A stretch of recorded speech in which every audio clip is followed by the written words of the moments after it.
अस्सलामु अलैकुम व रहमतुल्लाहि बरकातहू। प्यारे दोस्तों, आज आप सभी के लिए एक हिंदू लड़की का वाकया, बड़ा ही अजीबो गरीब वाकया हम आपको बताएंगे। वह हिंदू लड़की जिस वक्त उसके शौहर को यह बात मालूम हुई कि उसकी बीवी एक मुसलमान है, यानी उसने मुसलमान का मजहब यानी कि उसने इस्लाम को अपनाया है, तो उसके शौहर ने उसके साथ क्या किया, जब आप सुनेंगे तो आप भी यकीनन हैरान रह जाएंगे। दोस्तों, आपको पहले ही बता दें कि यह वाकया उत्तर प्रदेश के एक छोटे से शहर का सच्चा वाकया बताया जा रहा है। जी हां दोस्तों, वही उत्तर प्रदेश जहां के मुख्यमंत्री योगी आदित्यनाथ है, और यह वाकया आपको इबरत के तौर पर बताया जा रहा है। गैर मुस्लिम और मुस्लिम का घर पास पास था। गैर मुस्लिम के घर में 4 या 5 साल की छोटी सी बच्ची थी। वह पास में ही अपनी एक सहेली के पास खेलने के लिए जाती थी, जिस तरह के आम घरों के बच्चे अपने आसपास खेलने के लिए जाते हैं। लेकिन जिस बच्चे के साथ यह खेलने के लिए जाती थी, वह बच्ची मुसलमान थी। उसकी वालिदा अपनी बच्ची को कुरान मजीद पढ़ाया करती थी। इसीलिए दोस्तों, वह लड़की कुछ देर तो अपने दोस्तों के साथ खेलती। उसके बाद में जब उसकी वालिदा अपनी बच्ची को कुरान मजीद सीखने को बुलाती, तो वह हिंदू लड़की भी उसके पास में बैठकर कुरान मजीद देखा करती थी। धीरे धीरे उसका भी मन यानी उसका भी दिल पढ़ने को करने लगा। एक दिन उसने अपनी सहेली की मां से कहा कि चाची, मैं भी पढ़ना चाहती हूं। अब सहेली की मां ने साथ में उसको भी पढ़ाना शुरू कर दिया। हिंदू लड़की ने धीरे धीरे कायदा पढ़ना सीख लिया। फिर कुरान मजीद भी अपनी सहेली के साथ पढ़ना शुरू कर दिया। उस बच्ची ने इसके बारे में अपने माँ बाप को कुछ भी नहीं बताया, यानी कि वह इस बात से अनजान थी। जब मुस्लिम लड़की ने कुरान मजीद पढ़ना मुकम्मल सीख लिया, तब तक यह गैर मुस्लिम लड़की भी पूरा कुरान मजीद पढ़ना सीख ली थी। प्यारे दोस्तों, उसके बाद में एक ऐसा वक्त आया कि वह बच्ची जवान हो गई। माँ बाप ने उसकी शादी एक गैर मुस्लिम लड़के के साथ कर दी। वह इतना ज्यादा कट्टर था कि वह मुसलमान को देखना तो दूर की बात, मुसलमान से बात करना भी पसंद नहीं करता था, क्योंकि उसे मुसलमान के बारे में गलत जानकारी थी। अब उस लड़की की शादी होने लगी। एक दिन वह लड़की उस मुस्लिम सहेली की मां के पास गई और कहने लगी कि मैं आपसे पूरा कुरान मजीद पढ़ना सीख लिया। मैंने दिल ही दिल में कलमा भी पढ़ लिया। अगर मैं इसके बारे में अपने घर वालों को कुछ नहीं बता सकती, अगर मैंने उनको यह बता दिया तो मुझे घर से निकाल दिया जाएगा, और अब मेरी शादी भी एक ऐसे इंसान के साथ होने वाली है जो मुसलमानों को देखना भी नहीं चाहता।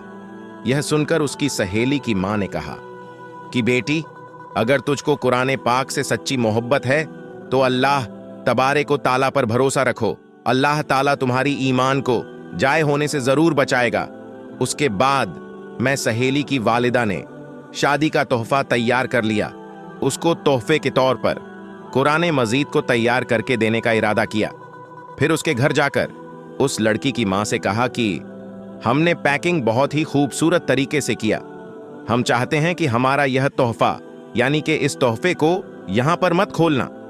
लड़की की मां ने इस बात को मान लिया, और दोस्तों, उसके बाद में उस लड़की की शादी हो गई। वह अपने ससुराल पहुंच गई और कुरान पाक का तोहफा भी उसके साथ साथ पहुंच गया। उस लड़की ने कुरान को कहीं पर एक बॉक्स में छुपा दिया।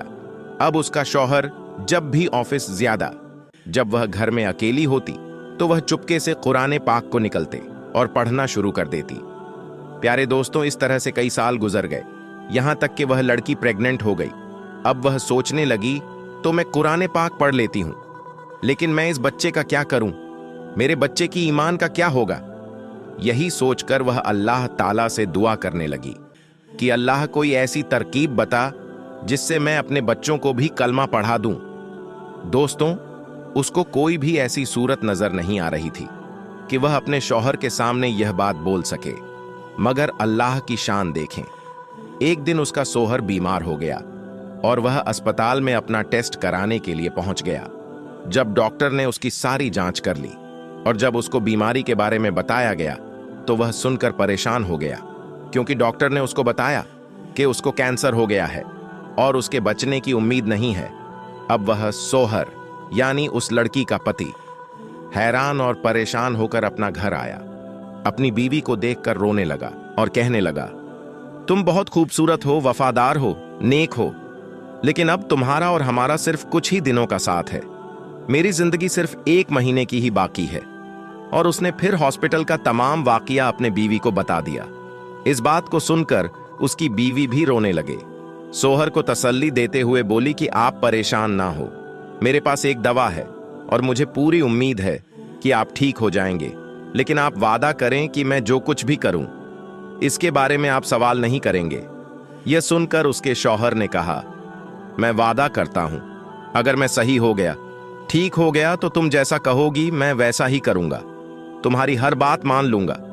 उसके बाद में उस लड़की ने कुरान मजिद की सूरह फातिहा पढ़कर अपने शौहर पर दम करना शुरू कर दिया, क्योंकि उसने अपनी सहेली की मां को देखा था, जब भी कोई बीमार होता था तो वह सूरह फातिहा पढ़कर दम करती थी। यह देखकर उसके शौहर ने पूछा, तुम क्या कर रही हो? तो कहने लगी कि मैं तुम्हारा इलाज कर रही हूं। मेरा और तुम्हारा वादा हो चुका है कि आप मुझसे इसके बारे में कोई सवाल नहीं पूछेंगे। उसके बाद में उसके शौहर ने सवाल करना बंद कर दिया। सूरह फातिहा पढ़कर दम करती रही। फिर 1 महीने के बाद उसका टेस्ट किया गया तो उसकी जांच देखकर डॉक्टर भी हैरान हो गए, क्योंकि उसके जांच में आया कि उसको कैंसर का नाम व निशान भी नहीं है, और जांच में आया कि इसके तो कभी कैंसर हुआ ही नहीं। प्यारे दोस्तों, उसको अल्लाह ताला ने अपनी फजलों करम से पूरी सेहत याब कर दिया, और जब वह बिल्कुल सेहतमंद हो गया तो बीवी से कहने लगा कि यह सब कैसे हुआ? बोलो, अब तुम क्या चाहती हो? उसके बाद में बीवी ने अपने शौहर से कहा कि अब तुम भी कलमा पढ़ लो। अब उसने कलमा पढ़ लिया। प्यारे दोस्तों, आपसे एक छोटी सी गुजारिश है कि अभी तक अगर आपने मेरे चैनल को सब्सक्राइब नहीं किया है तो आप मेरे चैनल को जरूर सब्सक्राइब कर दें। मिलते हैं एक नए वीडियो के साथ, जब तक के लिए अल्लाह हाफिज। दोस्तों, एक वाकया है जो इस वक्त बहुत तेजी के साथ वायरल हो रहा है। वह हजरत साबिर कलियरी रहमतुल्लाही ताला अलैह का है। हजरत साबिर पाक का एक मामूल था, जब वह असर की नमाज अदा करते तो नमाज के बाद अपने मुसल्ले पर बैठ जाते और अल्लाहू अल्लाहू का जिक्र करते रहते। यह उनकी जिंदगी का एक मामूल था। दोस्तों, एक दिन ऐसा हुआ कि जब नमाज के बाद वह अल्लाह का जिक्र करते, तभी मस्जिद के बाहर से तेज आवाज में बाजा बजने की आवाज आने लगी। जब आवाज इतनी तेज हो गई कि इबादत में खलल होने लगा, तो उन्होंने अपने खास मुरीद हजरत शमसुद्दीन को बुलाया और कहा, बेटा शमसुद्दीन, बाहर जाकर देखो, आखिर यह आवाज किस चीज की है? यह अल्लाह का घर है, इबादत की जगह है, यहां बाजा बजाने का क्या मतलब है? आखिर यह आवाज किस चीज की है? यह अल्लाह का घर है, अगर बाजा बजाना है तो दूर जाकर बजाओ। हजरत साबिर पाक का यह हुक्म पाकर हजरत शमसुद्दीन बाहर जाते हैं और उन बाजा बजाने वालों से कहते हैं कि बाबा कह रहे हैं कि मस्जिद से दूर चले जाओ और वहां जाकर बाजा बजाओ, इससे इबादत में खलल पड़ रहा है। लेकिन उन लोगों ने शमसुद्दीन से कहा, जाओ बाबा से कह दो कि बाबा अपना काम करें और हमें भी अपना काम करने दें।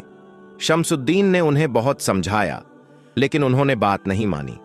शमसुद्दीन वापस लौट आए और फिर वापस आकर मस्जिद में देखा कि आवाज और भी तेज हो गई है। इस पर हजरत साबिर पाक को गुस्सा आ गया और उसी गुस्से के आलम में उन्होंने हजरत शमसुद्दीन से कहा, बेटा शमसुद्दीन, सामने मेरा जो पानी पीने का प्याला रखा है, जो सीधा है, तुम जाकर उसे उलट दो।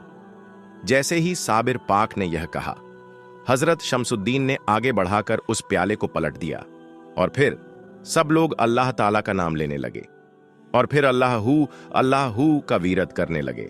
दोस्तों, थोड़ी ही देर बाद बाहर से चिखव पुकार की आवाज आने लगे। हजरत शमसुद्दीन दौड़ते हुए बाहर गए और देखा कि 2 पहाड़ दोनों ओर से चलते हुए आ रहे हैं और लोगों में चीख पुकार मची हुई है। ऐसा लग रहा था कि यह पहाड़ उन सब लोगों को रोन देंगे और सब लोग उन्हीं पहाड़ों के नीचे दब जाएंगे। बहरहाल, इस मंजर को देखकर हजरत शमसुद्दीन ने हजरत साबिर पाक को जाकर कहा, इन लोगों को माफ कर दीजिए, पता नहीं यह दोनों पहाड़ बड़े बड़े कहां से आ रहे हैं, और अगर आप इन्हें माफ नहीं करेंगे तो यह सब लोग मर जाएंगे। उधर जो बाहर नाच गाना कर रहे थे, उन्हें भी समझ में आ गया कि उन्होंने बाबा की नाफरमानी की है और इसी वजह से यह दोनों पहाड़ आ रहे हैं। वह जल्दी से नहा धोकर मस्जिद के बाहर आकर बाबा से माफी मांगने लगे। साबिर पाक को उन पर रहम आ गया और उन्होंने अपने खास मुरीद हजरत शमसुद्दीन से कहा, बेटा शमसुद्दीन, अब जब वह माफी मांग रहे हैं तो जाओ और प्याले को फिर से सीधा कर दो। प्यारे दोस्तों, जैसे ही शमसुद्दीन ने प्याले को सीधा किया, अल्लाह का करम हुआ और वह दोनों पहाड़ फौरन ही गायब हो गए। इस करामात को देखकर सभी लोग हजरत साबिर पाक के हाथ पर बैत कर लेते हैं। कलमा पढ़कर सभी लोग मुसलमान हो जाते हैं। हजरत साबिर पाक की मुरीद शमसुद्दीन ये सोचते हैं कि बाबा से वह प्याला मांग लूंगा क्योंकि उसमें बहुत तासीर है, लेकिन वह इंतजार करते हैं कि किसी दिन हजरत साबिर कलियरी का मूड अच्छा हो तब मांगेंगे। एक दिन जब साबिर पाक मुस्कुरा रहे थे तो शमसुद्दीन उसके पास गए और पूछा, क्या हाल है, तबीयत ठीक है? इस मौके का फायदा उठाकर उन्होंने साबिर पाक से कहा, बाबा आपका जो प्याला है वह मुझे दे दीजिए, उसमें बहुत तासीर है। अगर मुझे किसी से परेशानी होगी तो मैं भी उस प्याले को पलट दूंगा। इतना सुनते ही साबिर पाक को गुस्सा आ गया और उन्होंने कहा, बेटा शमसुद्दीन, क्या तुम्हें लगता है कि वह तासीर प्याले में है? नहीं, मैं अल्लाह और उसके रसूल की 40 सालों तक इबादत किया है। अगर तुम मेरा सीना चाक करोगे तो उसमें सिर्फ अल्लाह और उसके रसूल का ही जिक्र मिलेगा। वह तासीर मेरे प्याले में नहीं बल्कि मेरी बातों में है। यह तो एक इत्तेफाक था कि मैं प्याले का नाम लिया था। अगर मैं अपनी जूती का नाम लिया होता और तुम जूते को पलटते तब भी अल्लाह उन लोगों को अपने अंजाम तक पहुंचा देता। इतना सुनने के बाद हजरत शमसुद्दीन को बात समझ में आ जाती है और वह चुप हो जाते हैं। प्यारे दोस्तों, अगर मेरा वीडियो को देखते देखते अगर आप यहां तक पहुंचे हैं तो प्लीज मेहरबानी करके मेरे चैनल को जरूर सब्सक्राइब कर दें।